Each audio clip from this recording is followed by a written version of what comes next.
오늘 예배도 주의 은혜를 마음껏 누리고 또 하나님의 말씀 붙드는 하루가 되시기를 주님의 이름으로 축복합니다. 교회에서 좋은 리더를 만나는 것은 큰 축복입니다. 여기서 말하는 좋은 리더라는 것이 단지 목사님, 목회자만 말하는 것이 아니라 장로님도 있고 권사님도 있고 집사님들도 다 포함되어 있습니다.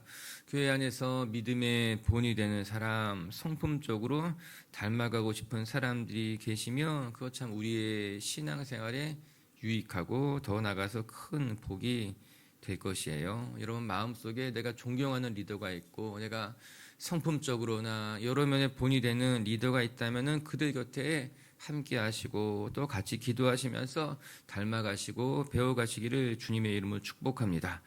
전 우리 공동체가 믿음 안에서 서로가 서로를 존중해 가면서 먼저 된 자가 나중된 자를 이끌어주고 또 서로 의지할 때 이 안에 하나님의 나라가 이루어지리라 믿습니다. 어제 오늘 본문에서 계속 반복하고 강조되는 것이 서로가 서로를 존중하는 마음이에요. 17절은 이렇게 시작이 됩니다. 제가 한번 읽어드릴게요. 잘 다스리는 장로들은 배나 존경할 자로 알되, 이렇게 나옵니다. 존경할 줄 알아라. 어제 본문에는 존대해라 이렇게 나오지 않았습니까? 다 같은 말이에요. 교회 공동체 안에서 제일 중요한 덕목이 무엇이냐? 서로가 서로를 존중하며 신앙생활을 해야 된다는 것입니다. 서로가 서로를 존중할 때 비로소 교회는 교회다운 모습을 갖게 되고 더 나아가 거룩한 능력도 거기에서 나타나게 되어 있습니다. 목사님 존중할 만해야 존중하죠, 이렇게 말하는 분들이 있습니다. 여러분 그렇지 않습니다. 존중할 만해야지 존중하는 것이 아니라 우리가 존중할 때 비로소 존중할 만한 존재가 되는 것이에요. 그리고 더 나아가서 내가 존중할 때 비로소 나도 존중받는 존재가 될 수 있다라고 하는 것입니다. 우리가 착각할 수 있어요. 내 생각에 존중할 만해야지 내가 존중할 것이다. 여러분 그것은 내 판단이고 내 기준이에요. 하나님 보시기에 그런 것은 아니에요. 여러분에게 권면해 드릴 것은요, 존중할 만한 사람을 존중하는 것이 아니라 여러분이 누군가를 존중해 주는 것으로 말미암아 그 사람을 존중받는 존재로 만들어 가시기를 주의 이름으로 축복합니다. 사랑할 만한 사람을 사랑하려고 하는 것이 아니라 내가 아껴주고 사랑하면 그 사람이 사랑받을 만한 사람으로 세워져 가게 된다라고 하는 거예요. 그뿐만 아니라 하나님은 자기 형상에 따라서 사람을 창조하셨습니다. 우리는 다 하나님의 형상이 우리 안에 담겨져 있는 하나님의 형상을 담은 존재이기 때문에 우리가 존중한다는 것은요, 마땅한 일인 거예요. 존중받지 못할 인생은 아무도 없는 거예요. 우리는 다 하나님의 형상에 따라 지어졌기 때문에 우리는 마땅히 우리 곁에 있는 모든 사람들을 존중해도 하나님 보시기에 옳다, 바르다, 성경 그렇게 이야기하고 있습니다. 빛의교회 성도 여러분, 사랑하고 축복합니다. 그리고 존중합니다. 여러분의 신앙을 존중하고 여러분의 마음을 존중하고 여러분이 지금까지 살아왔던 삶을 존중하고 다 그 여러분의 삶 속에 하나님의 선한 인도하심이 계셨기에 전 여러분의 삶을 존중하고 또 아끼고 그렇게 우리가 서로가 서로를 존중하며 하나님의 멋진 나라를 세워가는 성도님들 되시기를 주님의 이름으로 축복합니다. 이제 오늘 본문에는 리더에 대한 이야기를 하고 있습니다. 교회 안에 리더들을 어떻게 대하는 것이 좋을지, 단지 존중을 넘어서서 교회 리더에 대해서, 목회자들에 대해서, 생계에 대한 것, 책망에 대한 이야기를 자세하게 이야기하고 있어요. 말씀을 보면서 어떻게 보면 너무나 실제적인 이야기들을 하고 있어서 우리가 하나님을 묵상하고 하나님 나라를 묵상하는 데 있어서 조금은 이게 잘 묵상하기가 어렵다고 생각될 수도 있겠지만 이런 성경은 우리의 삶에 매우 실제적인 이야기를 하고 있구나, 그 생각을 하게 되고 더 나아가서 오늘 본문을 통해서 단지 교회 리더들만의 이야기가 아니라 우리의 이야기인 것을 우리 생각해 보면서 하나님의 말씀하시는 하나님의 공동체, 하나님이 만들어 가시는 하나님의 교회의 공동체의 모습을 배우고 또 공동체의 생리를 발견해 가면서 오늘 본문을 통해 유익한 시간 되시기를 주님의 이름으로 축복합니다. 첫 번째 말씀을 통해 배우게 되는 것은 하나님이 세우신 리더들을 존중하고 또 섬길 때 그들의 섬김이 풍성해지게 된다는 것을 알아야 된다. 우리 17절 말씀부터 한 절씩 묵상할게요. 시작. 잘 다스리는 장로들은 배나 존경할 자로 할 때 말씀과 가르침에 수고하는 이들에게는 더욱 그리할 것이니라. 아멘. 앞서 살펴본 것 같이 장로들을 존경하되 배나 존경해라 이야기하고 있어요. 여기서 말하는 장로라는 직분은 지금 이제 우리가 선거에서 투표해서 뽑는 장로님과는 조금 다르다. 그렇게 사람들은 이야기하고 있습니다. 오늘 신약 성경에서 말하고 있는 장로는 교회의 책임을 지고 목양을 하는 목회자를 이해하는 것이 좀 더 가깝다고 말하는 거예요. 그래서 성경을 보면 베드로도 자신을 장로라고 소개하고 요한도 자기 자신을 교회의 장로다 소개해요. 그것을 보면은 단지 그 당시에 장로라고 하는 직분이 평신도 리더십을 말하는 것이 아니라 이제 하나님의 사명을 가지고 이제 목회자로서 이제 교회를 책임지고 또 교회의 말씀을 전하고 또 그렇게 말씀을 전하다가 부름을 받아서 또 이동하게 되는 그 교회의 책임을 진 장로들에 대한 이야기를 오늘 본문이 해준다고 생각하면 맞을 것만 같습니다. 전 여기서 두 가지 면을 같이 이야기하고 있다고 생각해요. 먼저는 교회에서 섬기는 목회자들을 리더들을 잘 존경해야 한다는 점입니다. 또한 말씀을 가르치고 수고하는 이들에 대해서는 더욱더 그리해야 된다 그렇게 이야기하고 있어요. 오늘 말씀이 흥미롭죠. 배나 존경하되 이렇게 나오고 또 그 뒤에는 더욱더 그리하되 이렇게 나오고 있지 않습니까? 이는 교회의 마음을 다해서 섬기는 장로들, 목양을 하는 사람들에 대해서 우리가 존중해야 됩니다. 그들이 수고하는 것에 대해서는 더욱더 그렇게 인정해주고 격려해주는 것이 마땅하다라고 하는 거예요. 제가 알기로는 목회자 중에서 큰 성공을 하려고 목회자 되는 사람들은 많지 않을 것입니다. 물론 그런 사람들도 있을 수 있겠지만 대부분의 목회자들은 이 직분이 좋아서 헌신하는 사람들이에요. 하나님이 좋고 하나님의 말씀이 좋고 말씀을 가르치는 것이 좋고 하나님의 교회를 세워가는 것이 좋기 때문에 목회자의 길로 나오게 된 것이죠. 여러분 이런 사람들이 원하는 것은 한 가지입니다. 성도들에게 존중받는 것이죠. 내가 수고한 것에 대해서 보상을 받아야 된다 생각하는 것이 아니라 내가 수고하죠. 열심히 헌신하죠. 그것에 대해서 교회가 성도들이 존중해주고 존경해주면 그것 때문에 큰 위로가 되고 격려가 되는 사람들이 목회자요 선교사님들이에요. 우리 교회에 계신 목회자분들도 선교사님들도 다 그렇습니다. 여러분이 수고했다고 말해주고 존중해주면은 그것으로 말미암아 모든 수고가 녹누듯 녹아내리는 사람들이 우리 교회 목회자들이에요. 선교사님도 똑같다라고 하는 거예요. 그리고 그렇게 교회를 세워가는 것이 마땅하다라고 하는 거예요.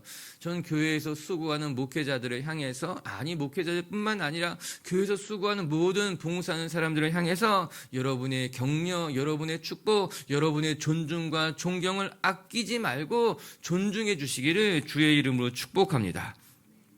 두 번째는 오늘 성경 흥미롭게도 잘 다스리는 장로를 존경하되 이렇게 나와요. 그뿐만 아니라 수고하는 이들에게는 더욱더 그리해라 이렇게 나와요. 여러분 이게 재미있는 말입니다. 교회를 섬기는 사람들 중에서도 잘 다스리는 사람이 있다는 말이에요.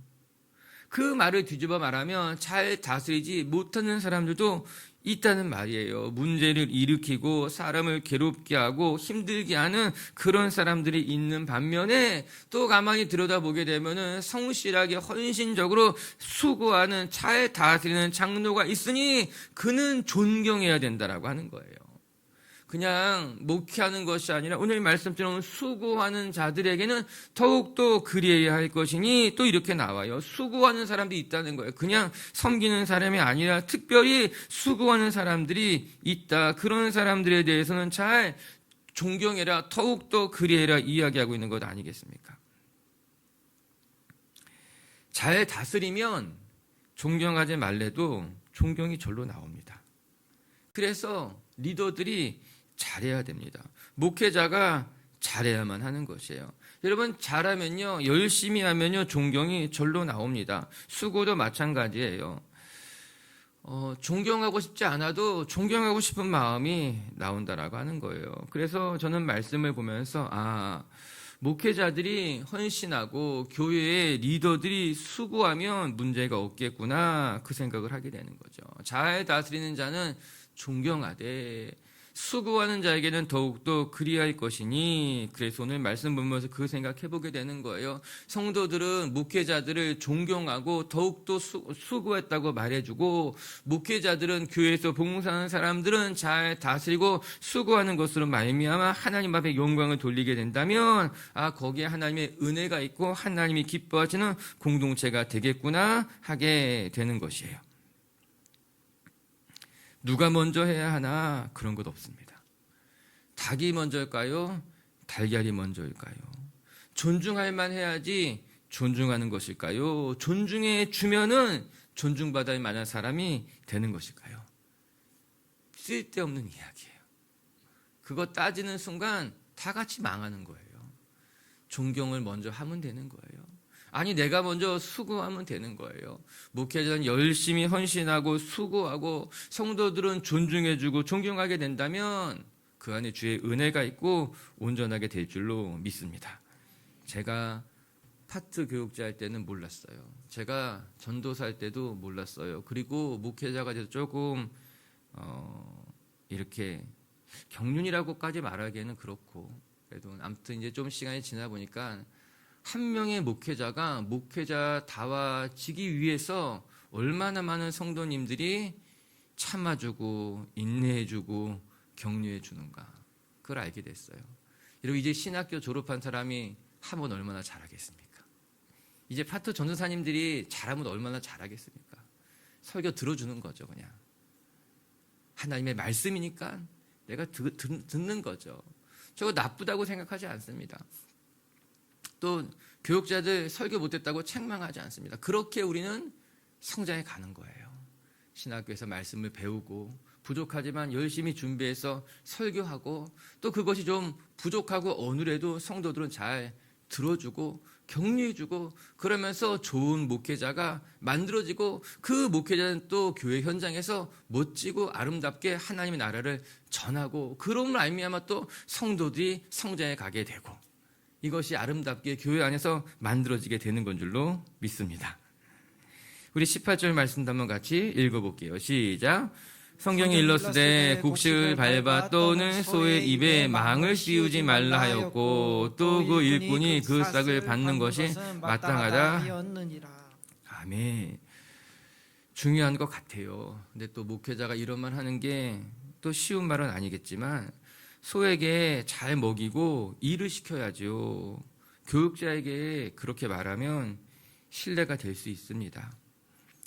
그냥 오늘 말씀을 보면서 그렇지, 열심히 수고한 사람이 싹을 받는 것이 마땅하지, 그렇다고 해서 싹구는 내지 말아야지, 이것이 우리의 마음인 것입니다. 열심히 수고한 사람이 그 곡식을 받는 것이 마땅하죠. 그래서 열심히 수고한 사람이 일꾼이 싹을 받는 것이 마땅합니다.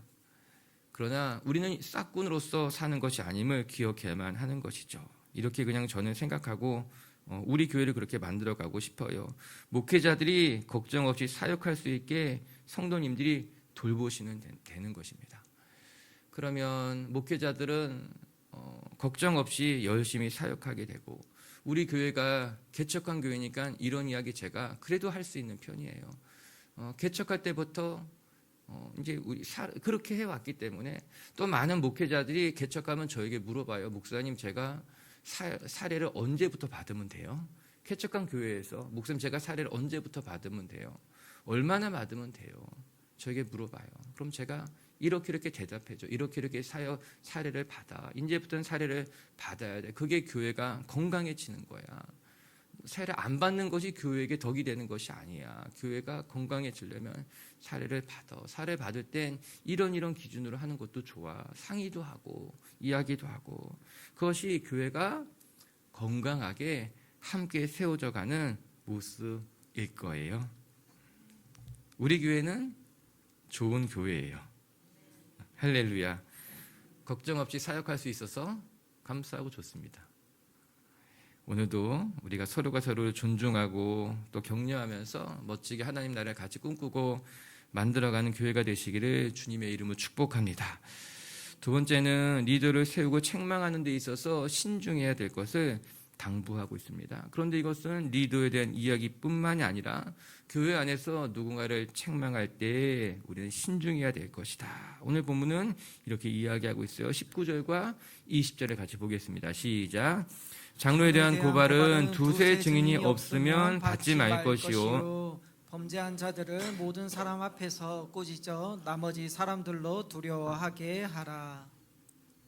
19절과 20절은 정반대되는 이야기, 그러나 두 기둥가족 같은 이야기를 하고 있습니다. 먼저 19절에 대한 이야기는 장로에 대한 고발은 두세 증인이 없으면 받지 말 것이다. 신중해야 된다라고 하는 거예요. 교회를 지켜나가는 데 있어서 매우 중요한 지혜일 것입니다. 이는 지금이나 과거나 비슷비슷한 것만 같습니다. 사람이 사는 곳에서는 다 비슷한 일들이 일어나게 되는 것이죠. 교회를 허무는 데 있어서 리더를 무너뜨리는 것만큼 용이한 일이 어디 있겠습니까? 새신자가 왔다가 시험 받고 나가는 것보다 목회자가 시험 들어서 무너지게 되면 교회는 한순간에 무너지게 되어 있습니다. 그래서 신중해야 된다라고 하는 것이에요. 장로에 대한 고발은 두세 증인이 없으면 받지 말아라. 누군가가 모함할 수 있고 그 모함으로 말미암아 사실은 더 큰, 우리가 생각하는 것보다 더 큰 일이 일어날 수 있기 때문에 내가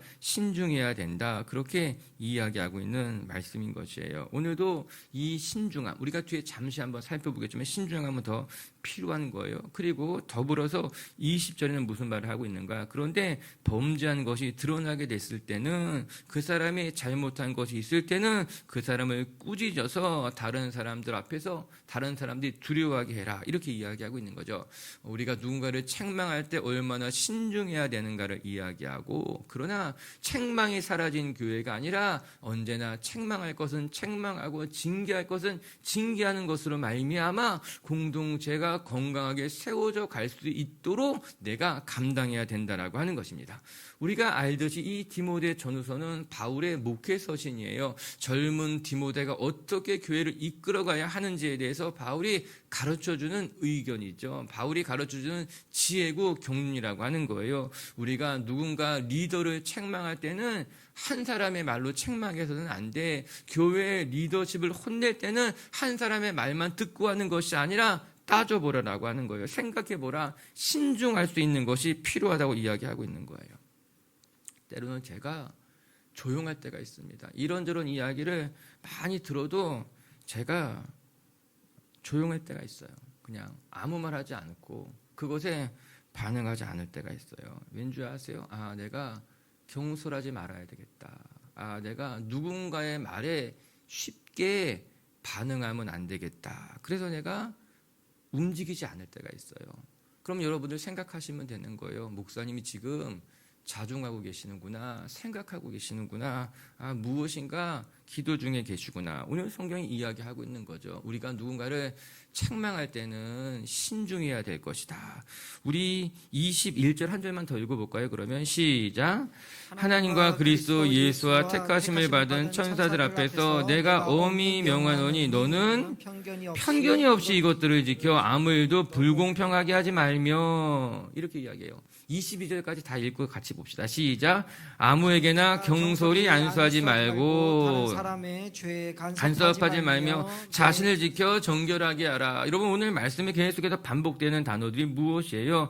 너는 두세 증인이 없으면 하지 말고, 너는 편견이 없이 행할 것이며, 너는 아무 일에든지 불공평하게 하지 않을 것이며, 아무에게나 경솔하게 하지 말아라. 다 비슷한 말인 거예요. 우리가 공동체 안에서 누군가 부족한 것, 잘못된 것을 발견했을 때 그 사람을 책망할 때는 경솔하게 하지 말 것, 편견을 가지고 하지 말 것, 불공평하게 하지 말 것, 그 이야기 하고 있는 거죠.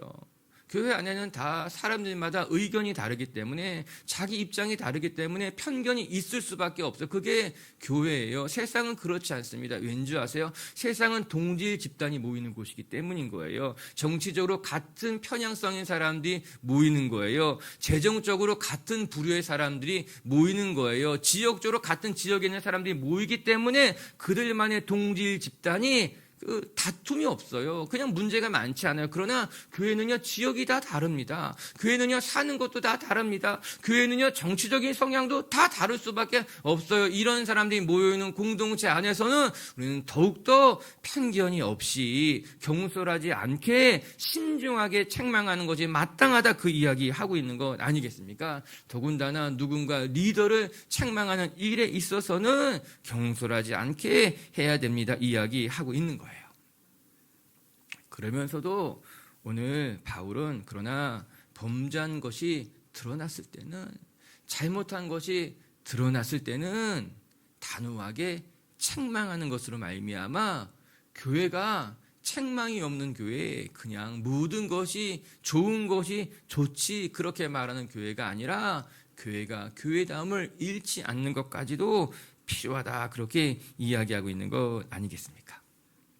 실제로 봤을 때 이것이 우리 삶의 현장에서 잘 적용되는 것은 쉬운 일은 아닐 것입니다. 그러나 우리는 늘 말씀을 가까이 하면서 또 늘 말씀 안에 끼어 있으면서 우리 공동체가 새 속에 물들고 있지는 않은지, 또한 이 세상에 사단의 공격을 받고 있지는 않는지, 그래서 교회 리더들이 흔들리고 있지는 않는지를 잘 분별해 가면서 신중하게 그러나 단호하게 교회를 또 잘 지켜나가며 그 안에 주님의 은혜를 세워가시는 하나님의 사람들이 되시기를 주님의 이름으로 축복합니다. 말씀을 마무리하면서 오늘 디모데에게 했던 이야기를 한 절 읽고 마칠게요. 25절 같이 함께 읽겠습니다. 시작. 이와 같이 선행도 밝히 드러나고 그렇지 아니한 것도 숨길 수 없느니라. 아멘. 이와 같이 선행도 밝히 드러나며 또 부끄러운 것들도 숨길 수 없게 될 것이다. 사실 성경의 말씀은 매우 두렵고 또 참 무서운 말씀이기도 합니다. 우리 안에 선행이 반드시 드러날 것이다. 그러니까 낙심하지 말라는 거예요. 너가 하나님 안에서 선하게 행하는 것은 반드시 드러날 것이다. 반면에 또한 그렇지 아니한 것도 숨길 수 없을 것이다. 너 잘 살아야지만 된다, 디모데야. 그 말하고 있는 거예요. 바울이 디모데에게, 디모데야, 너 잘 살아야 된다. 선행도 밝히 드러나게 될 것이고 그렇지 않은 것도 숨길 수 없게 된다. 그러니까 디모데야, 잘해야 된다. 그렇게 이야기하고 있더라고요. 오늘도 하나님의 은혜 속에서 우리 비치교회 성도 여러분들이 여러분이 속한 공동체 안에서 신중하게 또 지혜롭게 맡겨진 삶의 자리를 하나님 앞에 올려드릴 수 있는 성숙한 성도님들 되시기를 주님의 이름으로 축복합니다. 말씀을 정리하십시다. 오늘 바울은 디모데에게 교회 공동체 안에서 우리에게 필요한 것은 서로가 서로를 존중하고 또 아껴주는 마음이다. 그것이 교회가 교회다움을 지키는 것이다. 우리 디모데전서 5장은 매우 실제적인 가르침을 우리에게 전해주고 있습니다. 여러분, 존중할 만한 사람을 존중하는 것이 아니라 내가 존중해 줄 때 그 사람은 존중받는 존재로 거듭 태어나게 될 수 있는 것이다. 기억하면서 하나님의 형상에 따라 지어진 여러분 곁에 있는 사람들, 좀 부족해 보이고 연약해 보여도 존중해주고 존경해 가면서 하나님의 나라를 같이 세워가는 성숙한 성도님들 되시기를 주님의 이름으로 축복합니다. 첫 번째 말씀 통해 배우는 건 하나님이 세운 리더들을 존중하고 또한 그들의 섬김이 부족하지 않도록 그의 섬김을 잘 격려해주고 돌봐주라, 그렇게 이야기하고 있습니다. 오늘도 우리 비체교회 식구들이 또 목회자들을 존중해가며 목회자들은 잘 다스리고 수고하는 것으로 말미암아 정말 우리 공동체가 건강한 공동체로 정말 세상 사람들이 보기에, 아니 더 다른 교회 사람들이 보기에도 진짜 아름답고 본이 되는 공동체라는 칭찬 들을 수 있기를 주님의 이름으로 축복합니다. 두 번째, 누군가를 세우고 책망하는 데 있어서는 신중해야 될 것이다 당부하고 있습니다. 그것은 리더들뿐만 아니라 우리가 교회 안에 있는 사람들을 책망할 때는 신중하고 경솔하지 않게, 그러나 또 책망이 사라지는 것은 옳지 않다 기억하면서 우리 공동체가 새 속에 물들지 않게 지켜나갈 수 있기를 주님의 이름으로 축복합니다. 같이 함께 기도합시다.